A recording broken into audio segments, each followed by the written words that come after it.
Hey, my name is Helen, and you're listening to Mind, Episode 4.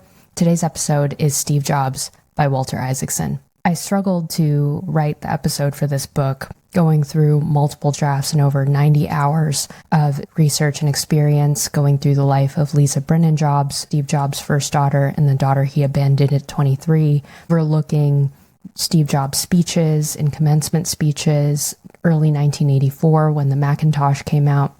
And I've come to find that out of all the books that I've read in my 28 years of life, 3 to 4 books every month since the age of 10, this is by far my favorite book I've ever read. Why is that? It's because I've never seen such an honest portrayal of a broken man who was in fact a genius. And so the central theme of today's episode is how do we make sense of an innovator who was tortured both mentally and had a lot that he was working through. As an individual who's read the book, I've never read anything with such honest portrayal of struggle. I don't know if you knew this, but the thing that stuck out to me, both as a therapist and as an individual who has struggled with eating myself, I had no idea that Steve Jobs had an eating disorder. He would go through these fad diets of up and down eating, and he was known to have a temper. And I'll just read to you page 548 of the book. Steve Jobs is at the end of his life. He has stage 4 cancer. And he says, losing weight made it harder to embark on aggressive drug therapies. His emaciated condition also made him more susceptible to infections, as did the immunosuppressants he sometimes took to keep his body from rejecting his liver transplant. The weight loss reduced the lipid layers around his pain receptors, causing him to suffer more, and he was prone to extreme mood swings marked by prolonged hours of anger and depression, which further suppressed his appetite. Jobs' eating problems were exacerbated over the years by his psychological attitude toward food.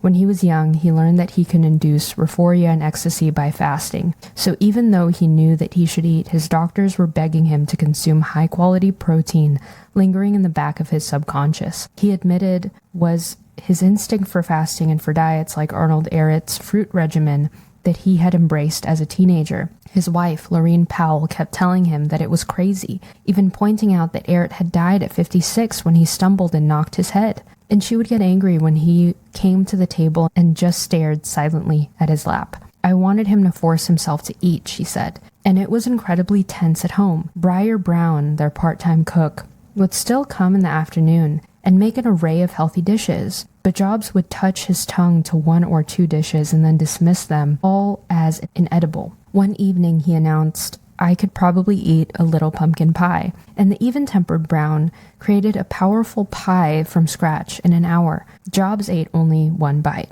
but Brown was thrilled. Powell talked to eating disorder specialists and psychiatrists, but her husband tended to shun them. He refused to take any medications or be treated in any way for his depression. When you have feelings, he said, like sadness or anger about your cancer or your plight, to mask them is to lead an artificial life. I read through this book with the expectation that I would learn a little bit about business and innovation. But what I was surprised to find was that Steve Jobs, like any other person, has gone through his own struggles and traumas. And this is an unvarnished account of his life. And he intended it for it to be an unvarnished account for his life. Walter Isaacson asks him, why did you do it? Why did you want me to write the book? Jobs says, I wanted my kids to know me. I wasn't always there for them. And I wanted them to know why and to understand what I did. Also, when I got sick, I realized other people would write about me if I died, and they wouldn't know anything. They'd all get it wrong. So I wanted to make sure someone heard what I had to say. He had never in 2 years asked anything about what I was putting in the book or what conclusions I had drawn. But now he looked at me and said, I know there will be a lot in your book. I nodded, smiled, and said, I was sure that that would be true. That's good, he said. Then it won't seem like an in-house book. I won't read it for a while because I don't want to get mad. Maybe I will read it in a year, if I'm still around. By then his eyes were closed and his energy gone, so I quietly took my leave. Steve Jobs was far from a polite man, and as I read through the book, I was struck by his genius. In the 3rd grade, he got in trouble for asking all the kids in his 3rd grade class for their bike locks, and then him and his best friend at the time exchanged all the bike locks, and he got in trouble. It took until 9 o'clock at night in his elementary school for them to figure out all the bike locks and to give back all the bikes. His teacher had him tested for giftedness, and he ranked a sophomore college level of genius at the 4th grade, and no one understands him better than himself. And throughout the book, I was really struck by how manipulative he can be, how Machiavellian. And when I try to understand the complicatedness of his character, he was called a narcissist by his ex-girlfriend Tina Resdy. I think that he struggled with his emotions. His wife, Laureen Powell Jobs, has stated that Jobs had a really hard time containing a lot of how he was feeling. And this episode is more so about Steve Jobs, the person, rather than Steve Jobs, the entrepreneur.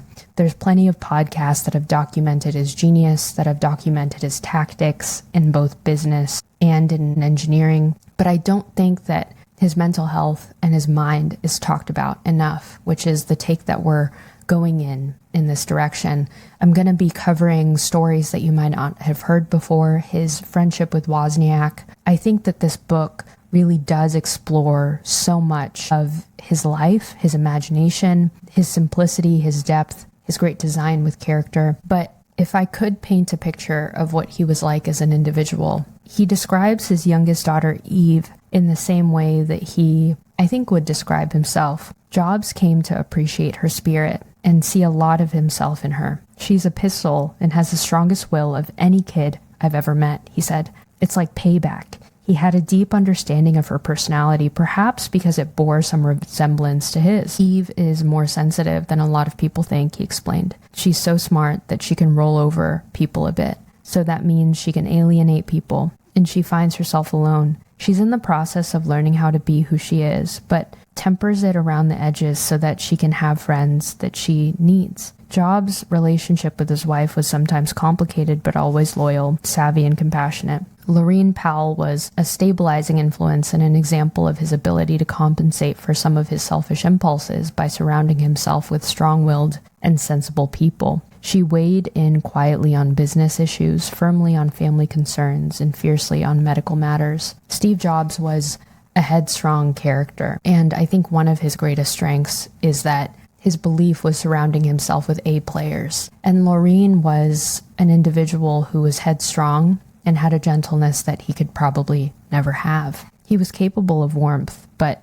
he had a track record for being neglectful in his personal relationships. This is what she says after his 3rd round of fighting cancer. In February 2010, Jobs celebrated his 55th birthday. This is a year before he died, and just his family.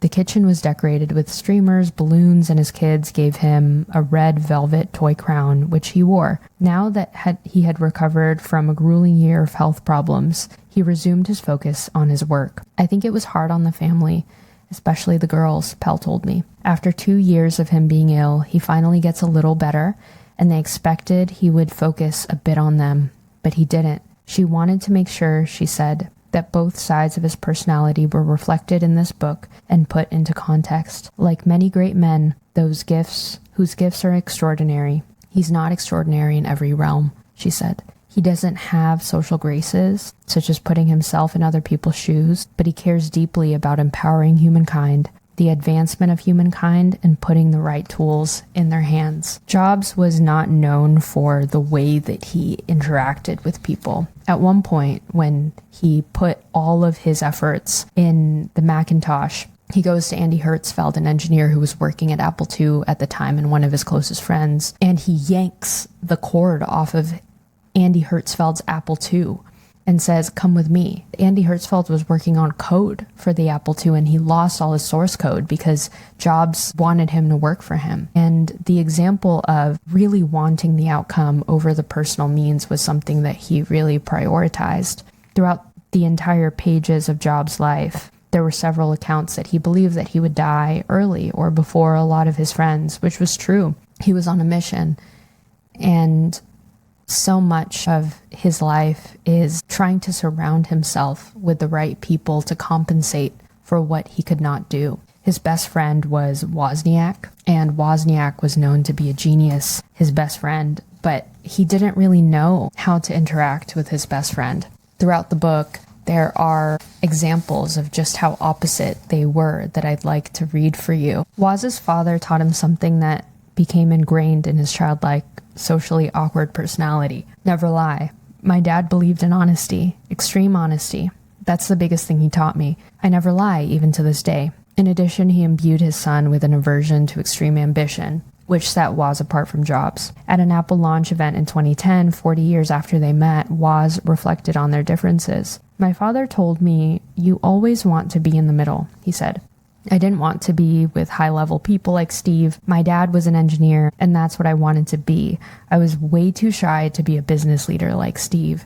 In the very beginning of the book, it paints a picture of how Wozniak met Jobs when he was 22, Steve was about 17. He had this immaturity despite being a genius and winning competitions and contests. He was socially awkward because he was so obsessed with the craft of engineering, of video games, that he was different from all of the other kids. A lot of teachers didn't like Jobs, and Wozniak was more of a rule follower. And the contrast in the beginning parts of the book talks about their unlikely partnership, how different they were as individuals. And Jobs had this uncanny ability to see other people's talents, squeeze out the greatness in them, and utilize it for the great. Although he wasn't always perfect, his morals were questionable. I think that Isaacson definitely and purposefully puts Wozniak's character in the very beginning of the book to display just how different they were morally. When Jobs was working for this video game company called Atari, he had just come back from his trip to India. He became very fascinated with Eastern religion,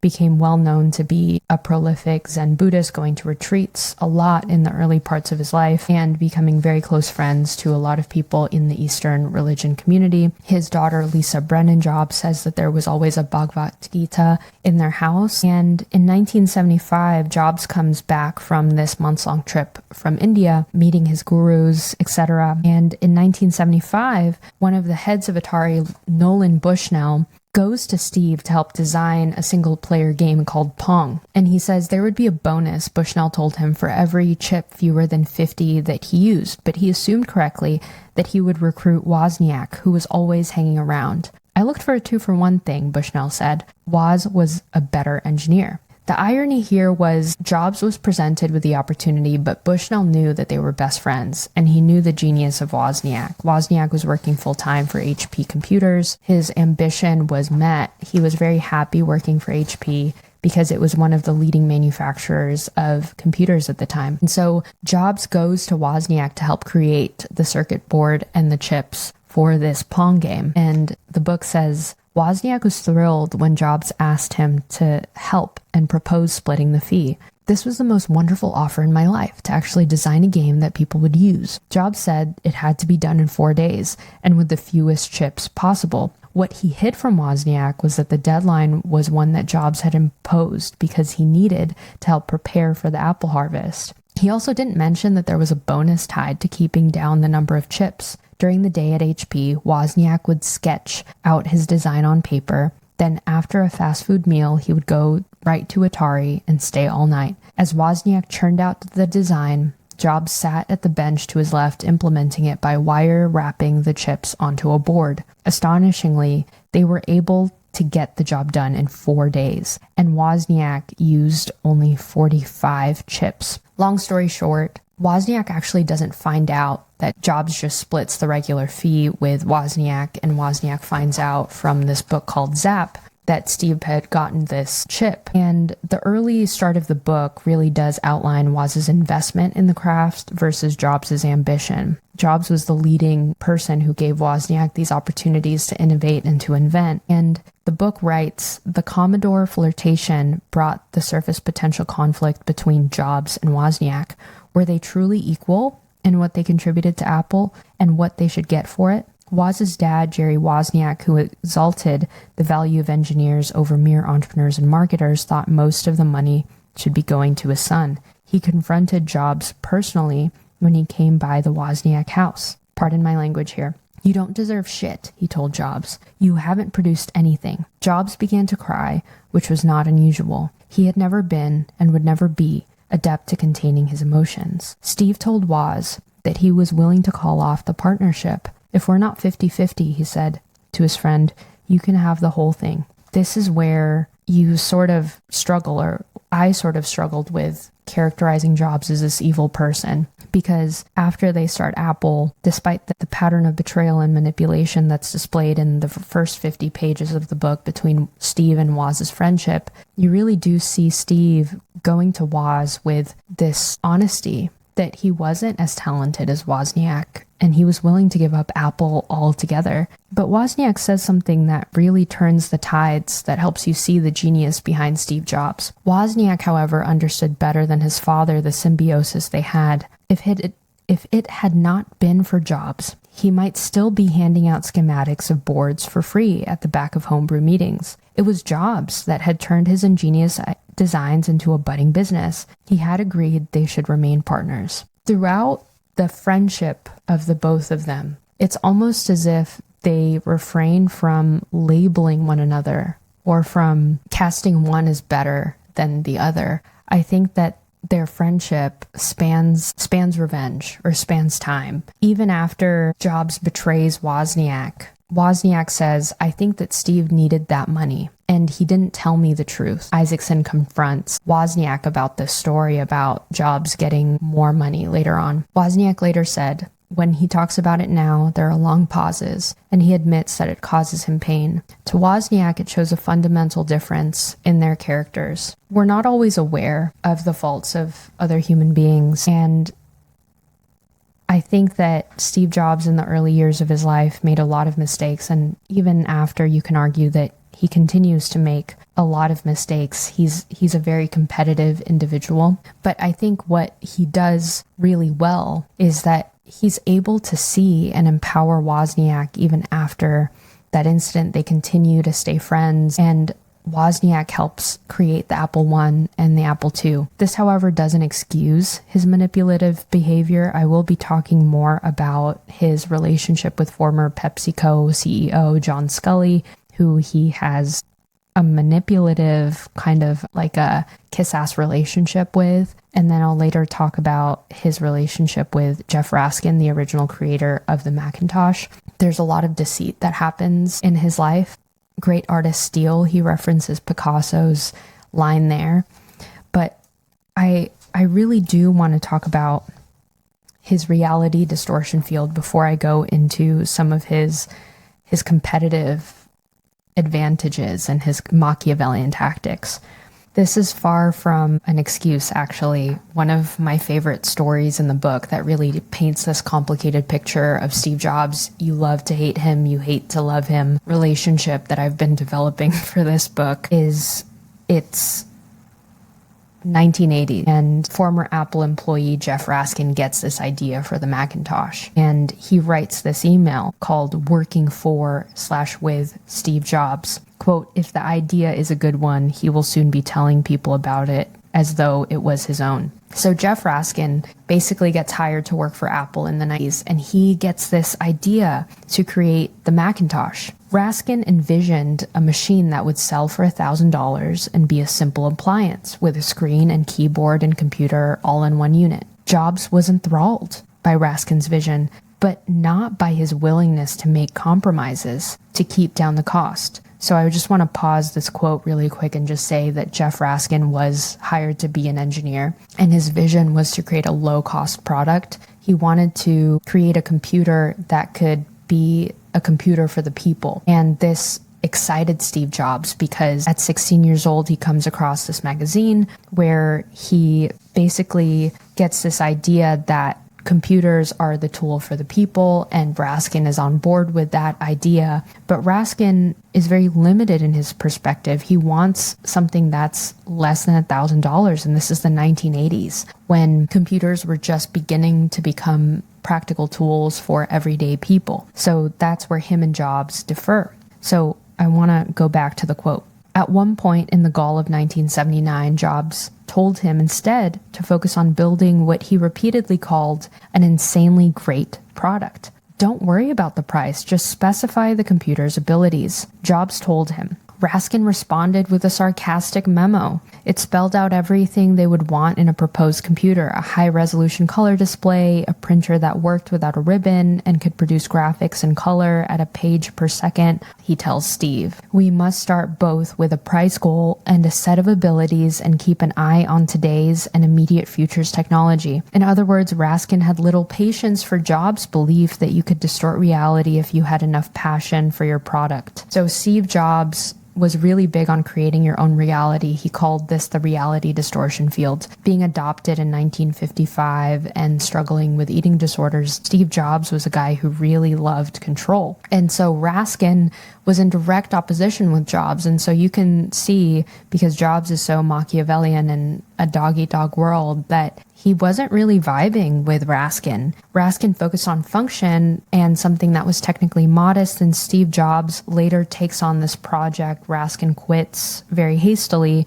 because Jobs disagreed with his vision. So Jobs saw something bigger. He envisioned Macintosh to be this revolutionary product, this high-end machine with a graphical user interface, beautiful design, and powerful capabilities. What's ironic about this email is Raskin basically creates the product without ever taking it seriously. He says it in such a sarcastic tone. So there's a playfulness that starts with the Macintosh. Granted, it's a very antagonistic playfulness, which sets the tone for what Apple is going to be in the future, this like playful, simple user interface with high quality products. Raskin essentially aims for affordability for less, and Jobs aimed for innovation, artistry, and impact. And as you continue to read most of Jobs' track record, he really does believe in working for A players. And in the beginning of Apple, I believe he gets ousted because he doesn't surround himself with people who really do believe in vision. One of my theories as to why he gets kicked out of Apple in the 1980s is he needed to learn and mature in the lesson that you hire A players. He says to Isaacson that after he got kicked out of Apple, he started to learn that hiring people with a similar vision was important. He gets onto Pixar in the mid-1990s and he meets Ed Catmull and Lasseter. And records show in the book that he's not as temperamental with the Pixar employees or as feisty with the Pixar employees as he is with the Apple employees. And why is that? My theory is that with Pixar, it really required collaboration, challenge, and imagination, all of which Steve was a genius in and was really adamant on getting. He respected Lasseter, he respected Catmull and their visionary stages, despite losing out on his money and being the primary investor for 5 years. They finally get Toy Story. And I think it's important here to note that a lot of innovation requires trial and error. He was heartbroken after he gets kicked out of Apple. John Scully asked people to raise their hands when he gets kicked out of Apple to see who would they prefer to be their leader, Jobs or Scully. And Jobs was both emotionally dysregulated and unaware of his ability to hire, that he has to be forced out of the company to finally learn how to communicate his management principles and his ideas in that way. He said to Isaacson, "My model for business is the Beatles. They were four guys who kept each other's kind of negative tendencies in check. They balanced each other, and the total was greater than the sum of the parts. Great things in business are never done by one person. They're done by a team of people." So to Jobs, A players were a non-negotiable, but when you continue to employ and surround yourself with people that don't really believe in your vision, you're going to get a very limited product. So Jobs was very much known for his temper. He was known for his mercurial personality. No one knows this more than John Scully. John Scully was, I think, outside of his temper, he was surrounded by people who he would call B and C players, and people during the first few years of Apple kept quitting left and right. And so he thinks that hiring one of the former CEOs of PepsiCo, John Scully, would help. And Jobs basically goes to New York, flies to New York, meets John Scully, convinces him to come to Apple, and has this weird kiss-ass manipulative relationship with him where he's kind to him one moment, but then talks trash about him in other moments. And that's why he gets kicked out. He's surrounded by people who have no backbone. And Scully starts to notice a lot of his temperamental behavior. Scully began to believe that Jobs' mercurial personality and erratic treatment of people were rooted deep in his psychological makeup, perhaps the reflection of mild bipolarity. There were big mood swings. Sometimes he would be ecstatic, other times he was depressed. At times he would launch into brutal tirades without warning, and Scully would have to calm him down. 20 minutes later, I would get another call and be told to come over because Steve was losing it again. This quote really gives an insight as to how bad his mercurial emotional volatility was. He was known to be emotionally dysregulated. There's this funny story towards the end of the book when they're creating the iMac, when this Whole Foods employee, Steve, sees Steve Jobs in a disabled parking lot when he wasn't disabled at the time, screaming into the phone in his Mercedes saying, "It's not fucking blue enough." Like, he was obsessed. He was a perfectionist about his product. And this was really part of his creative genius. It was madness almost. At 16 years old, Steve starts to get really interested in really great design, and I think a lot of it comes from the influence of his father, Paul Jobs. From his father, Jobs had learned that the hallmark of passionate craftsmanship is making sure that the aspects that will remain hidden are done beautifully. One of the most extreme and telling implementations of the philosophy came when he scrutinized a printed circuit board that would hold the chips and other components deep inside the Macintosh. "I want it to be as beautiful as possible, even if it's inside the box. A great carpenter isn't going to use lousy wood for the back of a cabinet, even though nobody's going to see it." Jobs was very integrous in his design. At the very end of the book, Isaacson says that one of his greatest influences was the misfit Leonardo da Vinci. Da Vinci was known for his perfectionist tendencies. He would scrap a design or an idea when he found that it wasn't good enough, not upheld to his standards, like the Mona Lisa. And Jobs was very accustomed to that. He was accustomed to perfection. And a lot of his design ideas comes from his love of cars. His dad would take like old secondhand cars, fix it up. And one of my favorite stories from the Jobs biography is when he's 16 years old. Jobs comes across the final issue of the Whole Earth magazine in 1971. On the back of the cover of their final issue, Jobs recalled, was a photograph of an early morning country road, the kind you might find yourself hitchhiking on if you were so adventurous. Above it were the words, "Stay hungry, stay foolish." Steve is right at the nexus of the counterculture and technology.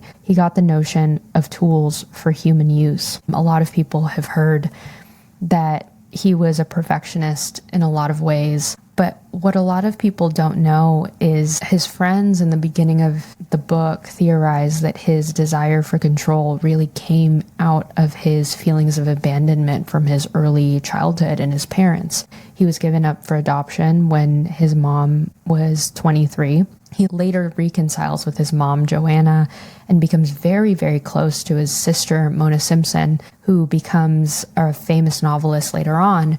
And they both have this embedded obsession with their craft. They're both very passionate about what they do. But when you come across someone as smart as Jobs in a working class family, you really start to understand why this man was so temperamental. He got in trouble a lot at school. He really questioned the authority that he had. And this man was obsessed with humankind, but oftentimes felt understood. One of the things that really paints a picture of feeling misunderstood is he goes to Europe to meet a Mac distributor, and one of his former employees, Deborah Hoffman, says, "I understand where you're coming from, Steve. I understand." And he looks at her and says, "You don't understand what it's like. You don't understand at all what it's like to be me." Jobs' belief in leading such a powerful vision takes a lot of work, and he's known to struggle with eating disorders. And part of my theory around all of that is that his desire for control was really driven out of an inability to express his depression and his sadness surrounding this. One thing that I think is important to mention is that throughout the story of Jobs' life, he has this concept called the reality distortion field, making reality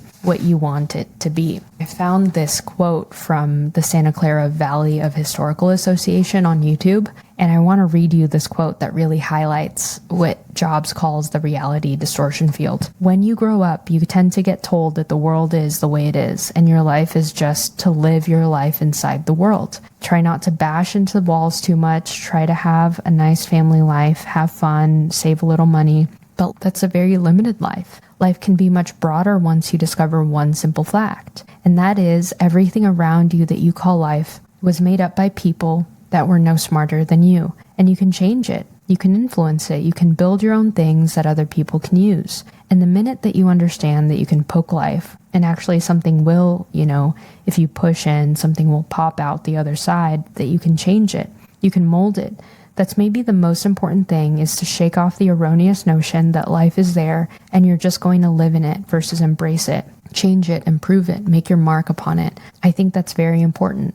And however you learn that, once you learn it, you'll want to change your life and make it better, because it's kind of messed up in a lot of ways. Once you learn that, you'll never be the same again. Steve Jobs was, in a lot of ways, a rebellious artist. He had a very specific vision about what he wanted life to be. And at the end of his life, when he dies, Tim Cook basically shares a speech of the Think Different campaign that launched. And I just want to read that to you today. The highlight of the service came from Jobs himself, speaking like a ghost hovering over the sunny courtyard. Tim Cook described how Jobs had helped craft the Think Different campaign commercial when he was restored to Apple in 1997. Then the unused version that Jobs himself recorded, rather than the one read by Richard Dreyfuss, was played in public for the first time. From the loudspeakers came his distinctive voice, poignant and jarring as it wafted over the crowd. Here's to the crazy ones, the misfits, the rebels, the troublemakers, the round pegs in the square holes, the ones who see things differently.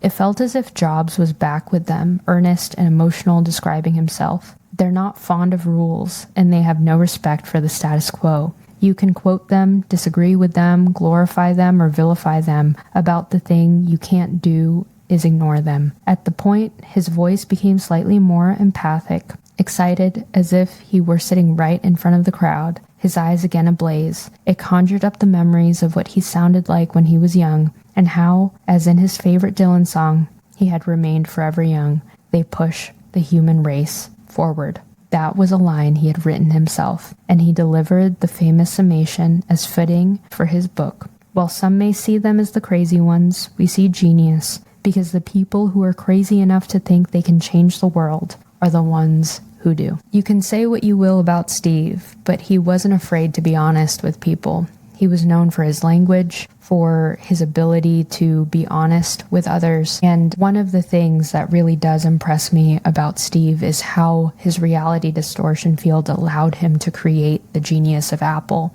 There were people that believed that they could not create something in a very short amount of time.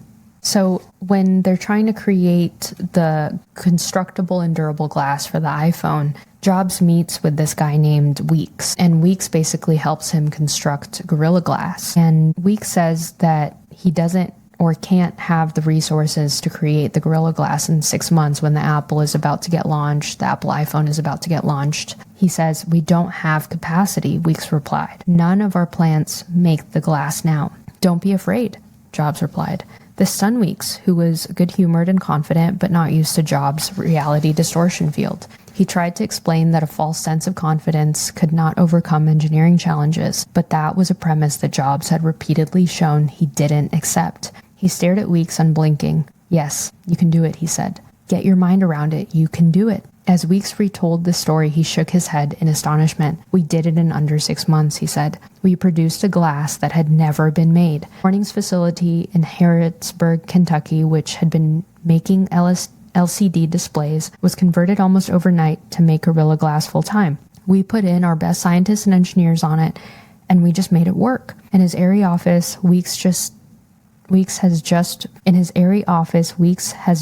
one framed memento on display. It's a message Jobs sent the day the iPhone came out. "We couldn't have done it without you." You can say what you will about Jobs, but he created a counterculture that allowed for Apple to become what it became. Y'all, the reason why this is one of the best books I've ever read in my years of life is that it really does paint the self-awareness of Jobs. To conclude this episode, Jobs says he knew he was not going down in history as the epitome of politeness, and it was better for him, he said, if the book didn't read like an officially sanctioned account. He told me that he would wait a while, maybe a year before reading it. His confidence or reality distortion field was so strong that I was elated. For a moment I believed that he would be around a year and would get the chance to read this book. He seemed so sure that he could regain his health and resume being back at Apple that I asked if he thought I should hold off publishing and see what happened. No, he replied. If I do something else amazing, that means you get to write a second volume. He smiled at the thought, then ended, or at least a very long epilogue. Sadly, this is a short epilogue. Jobs was very open about his failures and mistakes, that of which a lot of people aren't willing to do. What are some parts of yourself that you're unwilling to look at? I want to just encourage you that there's something universal about the specific. Something about Steve Jobs' life speaks to our own brokenness as people, that we all have strengths and weaknesses. Granted, it doesn't excuse our mistakes in life, but it does highlight the ability of humanity to be inspired by a person's life. And so the beauty of genius is it doesn't cover up the mistakes of humanity. However, it does allow us to learn from Jobs' mistake. Some of Steve Jobs' regrets surrounded not being able to be around for his kid's life, for having an inability to control his temperament. And there's also parts of him that I've come to admire, like the way that he speaks, his language, and his ability to communicate vision to those he employs. So this is Mind, episode 4. If you enjoyed this episode, please share this with a friend. And I encourage you to do the assignment. What parts of yourself are you running from? As Carl Rogers says, to accept yourself is to begin to change. My name is Helen Garcia, and this is Mind, a new biography every week. Stay tuned for episode 5. New episodes come out every Friday. See you next week.